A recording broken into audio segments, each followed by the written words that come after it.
Good morning, everyone. So the other day I was talking about the drug systems and how they don't actually have like a cocaine system or an alcohol system or a coffee system or a tobacco system in your body. And today what I want to talk about is psychedelics, the so-called plant medicines, things like mushrooms, ayahuasca, the toad, the frog, and what they're actually doing inside your body.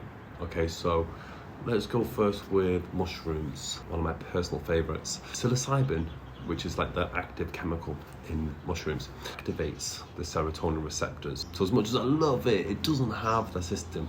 Ayahuasca as well doesn't have a system. It goes through serotonin receptors, and so does toad. So it's a different form of DMT.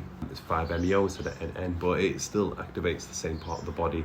The frog or Cambo activates the opioid receptors. But again, there's like no system that it interacts with that you can activate without it. So they have their own special pattern in the way that they activate systems already inside you, like the serotonin system, the opioid system, the dopamine system, and the cannabinoid system. But the thing that really fascinates me is that cannabis interacts with the endocannabinoid system in your body that already produces endocannabinoids like anandamide and 2-AG, which I've mentioned a few times before, and the body can mirror the same effects without the plant through things like exercise, certain forms of meditation. So I'm not saying cannabis is better than these other psychedelics.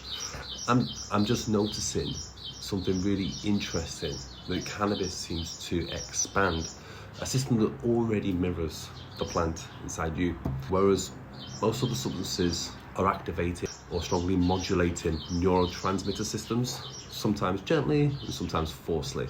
And so yeah, I personally believe breath work can shift consciousness in profound ways. There's theories about holotropic breath work and the pineal gland and DMT, but you know, there's no hard scientific evidence proving breathwork releases psychedelic levels of DMT from the pineal gland, although I feel I have experienced that through holotropic breathwork and through the use of DMT. I can compare the two and say, in my understanding, it seems true, but there's no hard scientific evidence. But for now, the cannabis regulatory system, the endocannabinoid system, seems to be the winner.